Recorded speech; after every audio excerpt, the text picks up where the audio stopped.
2024 marks 100 years since the discovery of the Indus Valley Civilization, one of the world's oldest and most advanced cultures. Back in 1924, a groundbreaking discovery changed history. Sir John Marshall, leading the Archaeological Survey of India, uncovered an ancient civilization buried beneath the sands of time. What they found was astonishing: advanced city planning, intricate drainage systems, and most mysteriously, clay tablets covered in an unknown script. Was this an early form of writing, a forgotten language, or something even more mysterious? Fast forward to today, the Chief Minister of Tamil Nadu has commemorated this milestone, but expressed disappointment that the Indus script remains undeciphered. In fact, he even announced a $1 million reward for anyone who could successfully crack the code. What if the secret to cracking the Indus script was never really lost? What if the answer has been hiding in plain sight all along? Meet Purna Chandra Jeeva, a brilliant Tamil scholar and researcher who spent over 30 years decoding the Indus script. His groundbreaking discovery: the script is Tamil, the very language spoken today in India, Sri Lanka, Singapore, and beyond. How did Jeeva Ayya solve this $1 million puzzle? Jeeva Ayya revealed that the pronunciation of Tamil alphabets perfectly aligns with the Indus script. While the writing style evolved, the core language remained the same. From clay tablets to palm leaves and finally to printed books, the evolution of Tamil writing was the missing link in deciphering this ancient code. Jeeva Ayya's research draws on ancient Tamil texts like the Thirukkural, a 2,000-year-old literary masterpiece outlining Tamil alphabets, grammar, and cultural practices of Tamilians. His work traces the 5 key stages of Tamil writing evolution. 1. Clay tablets, written with a stylus on wet clay. 2. Stone inscriptions, chiseled into rock surfaces. 3. Palm leaf manuscripts, inscribed with a unique stylus. 4. Pen and paper, a shift to handwritten scripts. 5. Printing press and computers, the digital age of Tamil script. This research could change everything we know about the Indus script. If you're curious, I highly recommend diving into Jeeva Ayya's book, Sindhu Velil Mundu Tamil, or his YouTube channel called Indus Valley Language. His discoveries challenge conventional history and bring us closer to understanding our ancient, true Indian roots. Despite this remarkable achievement, his work has been ignored, buried under political agendas and distorted narratives. Think about it. In other countries, such discoveries would be celebrated. But in India, this groundbreaking work was dismissed. Even Tamilians, known for their pride in Sangam-era literature, failed to honor Ayya's contributions. Unlike vague interpretations of the Indus script, akin to children imagining dolphins or unicorns in clouds, Jeeva Ayya's approach was rooted in evidence. He explained the science behind those clouds, their formation, how they bring rain, and the nature of lightning and thunder. He replaced imagination with clarity, turning myths into verifiable truths. Building on Ayya's teachings, I've applied the Indus script to modern Tamil and even deciphered a missing alphabet, completing the work he began. This isn't just Tamil history, it's a legacy for all humanity. The Indus script has been deciphered, and its language Tamil is a treasure we must all celebrate. We can honor his achievement and reclaim this shared heritage. To my fellow Tamil lovers and truth seekers, I want to dedicate the following Thirukkural as a call to action. It's a timeless reminder of the importance of patience, observation, and precise action. Kokoka kumbum paruvathu, matrathankuthoka, sietha edathu. The meaning: during times when you need to remain composed, stay restrained and observant like a heron. When the time for action arrives, execute flawlessly, just as a heron precisely strikes and catches its fish without error. As you can see, I've written this Thirukkural using Indus script alongside the modern Tamil alphabet. This demonstrates how the Indus script aligns seamlessly with Tamil, respecting the rules and regulations of Tamil writing, as laid out by the great Thirukkural. If we can read Indus alphabets and apply them to the Tamil language without compromising its structure, isn't this the ultimate proof of our shared history? Think of this as our Rosetta Stone, an undeniable link to claim and own our heritage with pride. Subscribe for more insights into the Indus script and its connection to Tamil Nadu and Kerala. Discover how ancient science and astronomy were recorded over 3,000 years ago. Knowledge often falsely claimed by some, but authentically preserved in timeless Tamil classic literatures, accessible to everyone and not restricted to a select few. Before we dive into the decipherment of Indus symbols, let's take a moment to recap this ancient civilization, the Indus Valley Civilization, a marvel of the ancient world. Known for its unparalleled urban sophistication and ingenuity, it stands apart from other civilizations of its time in ways that continue to amaze us. Today, we'll explore what makes this civilization so unique and highlight recent discoveries that further showcase its brilliance. Let's start with greater antiquity. Recent evidence suggests the Indus Valley Civilization could date back 7,000 to 8,000 years, making it one of the world's earliest urban cultures. Adding to this, genetic studies have revealed something remarkable. Scientists recently sequenced the genome of an individual from the Indus Valley, showing a unique and indigenous development, unaffected by steppe pastoralist or Iranian farmer influences. This underscores the civilization's distinctive character. One of the most striking features of the Indus Valley Civilization is its urban planning and infrastructure. Cities like Mohenjo-daro and Harappa weren't just settlements, they were masterpieces of design. Imagine this: a grid layout, advanced drainage systems, and uniform brick sizes, all meticulously planned before construction even began. Unlike other ancient cities that grew organically, the Indus cities were designed for efficiency and sustainability, a level of engineering that was simply unprecedented for its time. Next, let's talk about standardized measurement systems. The Indus Valley people used consistent weights and measures across a vast region, showcasing incredible organization. No other ancient civilization demonstrated such uniformity over such a large geographical area. This wasn't just about efficiency, it was brilliance in action. Another fascinating aspect is their focus on egalitarian urban structures. Unlike the Egyptians or Mesopotamians, the Indus Valley people didn't prioritize grand temples, palaces, or monuments. Instead, they built practical, community-focused structures that emphasized shared well-being. This reflects a society that valued function and equality over centralized power or divine rulers. And speaking of practicality, their drainage and sanitation systems were light years ahead of their time. Of covered drains, advanced sewage systems, and public baths like the Great Bath of Mohenjo-daro set a global standard. No other ancient civilization prioritized hygiene and urban management on this scale. The Indus Valley people were also pioneers in trade and maritime networks. Take Lothal, for example, an important port city that served as a hub for trade with regions like Mesopotamia and Oman. Indus seals found in these areas highlight their global influence and expertise in commerce. Unlike many other ancient cultures, the Indus Valley people didn't glorify war. There's minimal evidence of large-scale warfare in their history.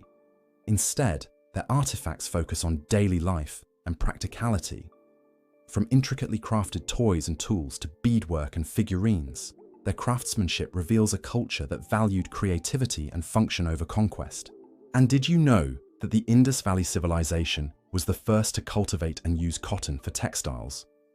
Their advancements in pottery, metalwork, and textiles were unparalleled, with cotton innovation alone leaving a lasting impact on the world.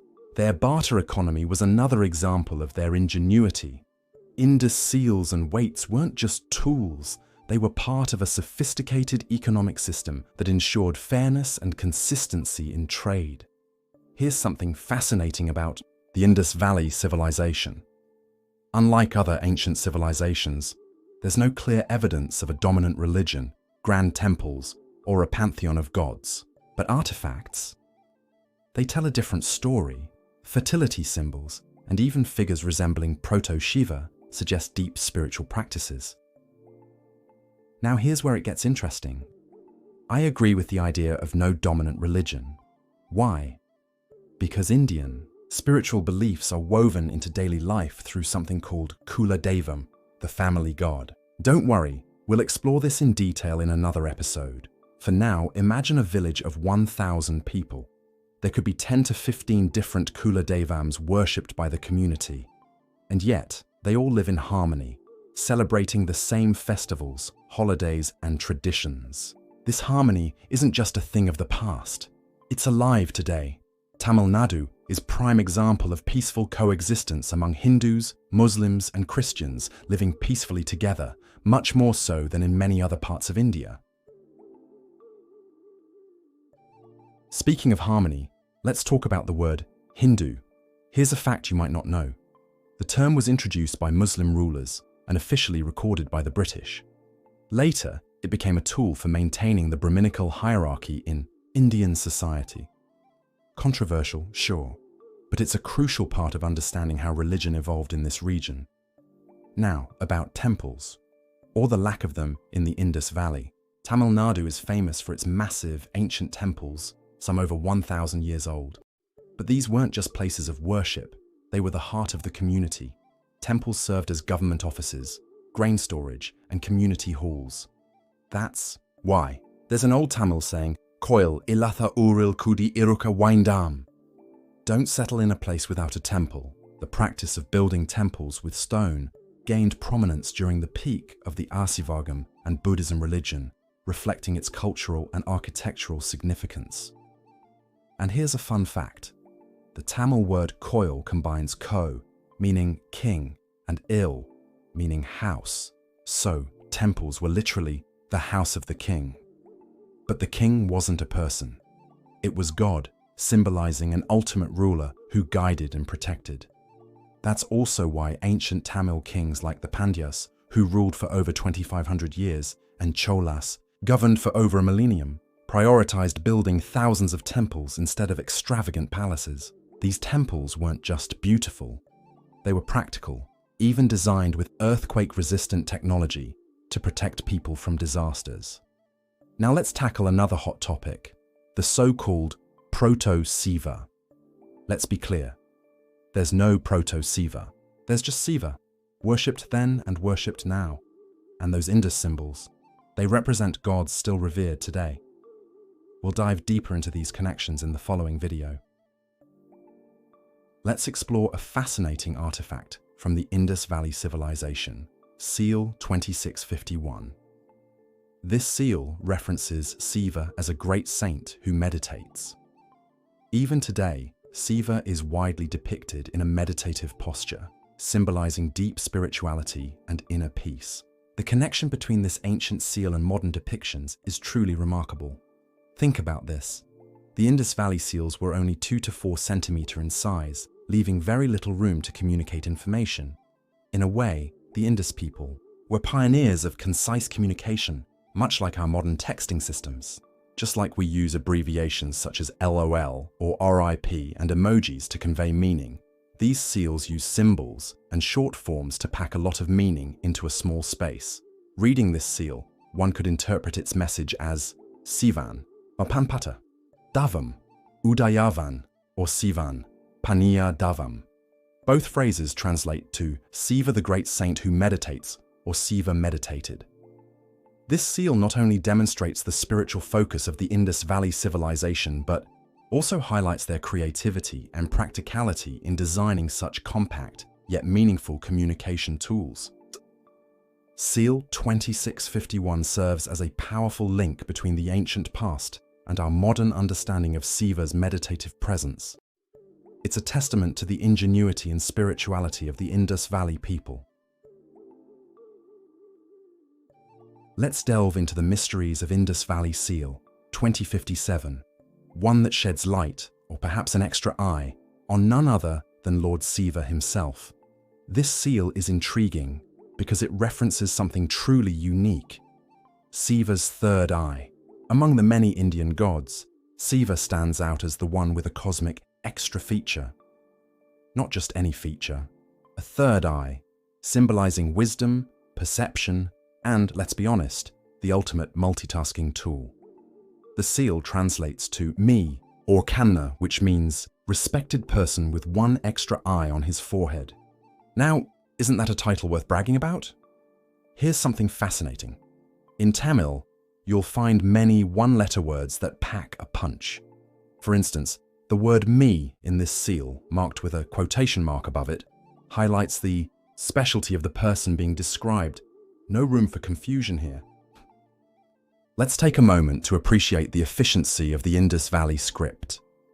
With just a few symbols and clever punctuation, they managed to convey so much meaning. Think of it as the ancient version of today's emojis, or shorthand texting. And let's not ignore the fact that this seal clearly points to Shiva's third eye, an iconic feature that not only symbolizes divine knowledge, but, depending on the narrative, could also vaporize your enemies. Talk about functionality. Now let's talk about Indus Valley Seal 1046, a seal that takes us from ancient times to the stars, quite literally. This seal connects Lord Shiva to Thiruvathirai, also known as the Betelgeuse star. According to tradition, this star marks a significant day. It's believed that either Lord Shiva was born under this star or he met Amasakthi on this day. That's why, even today, Thiruvathirai is celebrated as an auspicious occasion in Tamil Nadu and Kerala. Now, here's where things get interesting. The Betelgeuse star is often depicted with a yal, or harp, symbol, as seen on seal 1046. But here's a thought. Shouldn't the yal symbol be on Lord Shiva's head, instead of the crescent moon? After all, ancient imagery evolves over millennia. Maybe the harp symbol quietly turned into the crescent moon we see today. Or maybe someone thought the crescent moon added a bit of flair. Who knows? Either way, it's an intriguing twist in the narrative. But here's the real question. Did the ancient Indus people even chart the sky and cosmos? Were they already connecting the stars to their spiritual beliefs and cultural symbols? The sheer depth of their understanding is nothing short of mind-blowing. The seal reads Yalana, which translates to Siva Anna or Siva Annal. In Tamil Nadu, Annal is a title of great respect. Only figures like Gandhi and Ambedkar are referred to as Anal Gandhi and Anal Ambedkar. And here's a fun fact. The word Anna, which we use to refer to elders, is derived from Anal.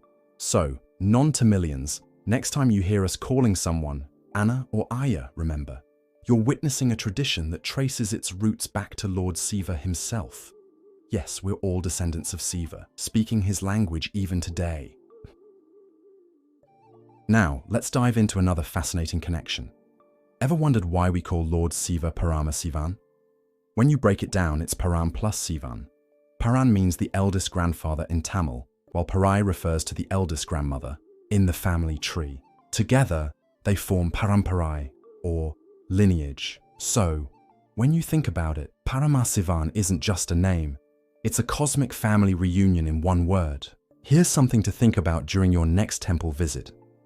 When the priest performs Arshanai, and if you don't know your Gothram, the priest uses Siva Gothram by default. Coincidence? I think not. Maybe the priests already know the truth. We're all descendants of Lord Shiva. Seal 1046 bridges, the cosmic and the cultural, linking Lord Shiva to the stars and to us. It's a reminder of the depth and richness of Tamil heritage and its unbroken connection to the divine.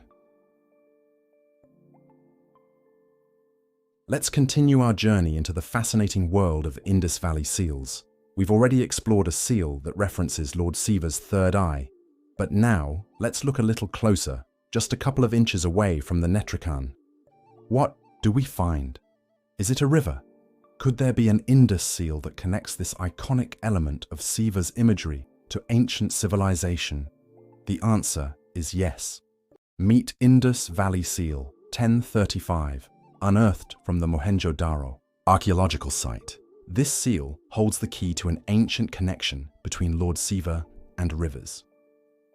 Seal 1035, when decoded, translates to Sivan Aru Ayya, which means Siva is the head or leader of the river. For the Indus Valley people, rivers were more than just physical sources of water. They were sacred, revered as the sustainers of life, and central to both their spiritual and ecological existence. This seal serves as a reminder of the ancient reverence for water, showing that in times long past, Siva was celebrated as the divine leader of rivers, a symbol of life, balance, and prosperity.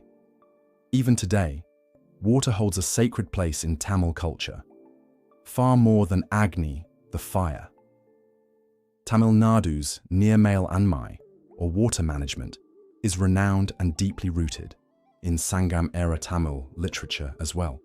It reflects a legacy of sustainable practices and an intimate relationship with nature. However, history is not just about glory. It also reminds us of disruptions to this harmony. During British colonial occupation rule, India's harmony with nature was shattered. Water sources were deliberately destroyed, turning fertile lands into barren wastelands. Instead of supporting food crops, these lands were forced to grow cotton for colonial industries. The result? Devastating famines in the Madras Presidency and the loss of hundreds of thousands' lives. This is the cost of exploitation. History must be remembered, not repeated. Let's get back to Indus Valley Civilization. The cosmic dance of Lord Shiva, celebrated worldwide as Nataraja, is a symbol of creation, preservation, and destruction. But did you know that the roots of this iconic form might stretch back to the Indus Valley Civilization?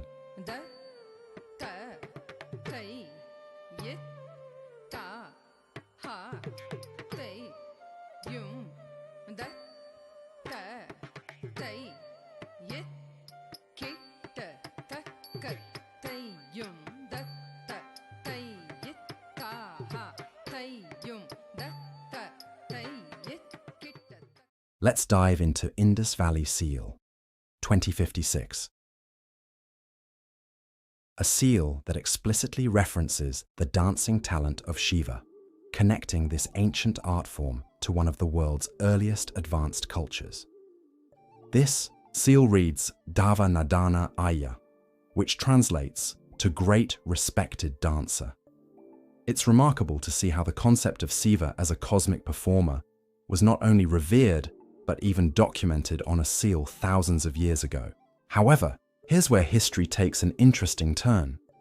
Over time, Nadana Ayya evolved into Nadana Raja and eventually became Nataraja. Why the name change? Perhaps it was to make the title sound grander, or maybe, as some might argue, it was an attempt to claim ownership of the divine figure through rebranding. Whatever the reason, it's a transformation that sparks curiosity and debate. And speaking of ownership, the controversies surrounding the Chidambaram Nataraja temple can't be ignored. This temple, a cornerstone of Tamil heritage and spiritual significance, has been at the center of debates about its management and representation for centuries. But let's not get too deep into that. After all, this video is about the Indus Valley seals, not temple politics.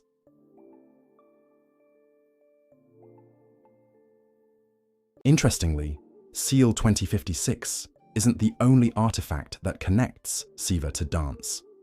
There's another seal that references this divine art form, but unfortunately, only half of it was recovered. Even though we can decipher its meaning, it's hard not to wonder what stories the missing half might have told. Perhaps it's a reminder that preserving history is as important as uncovering it.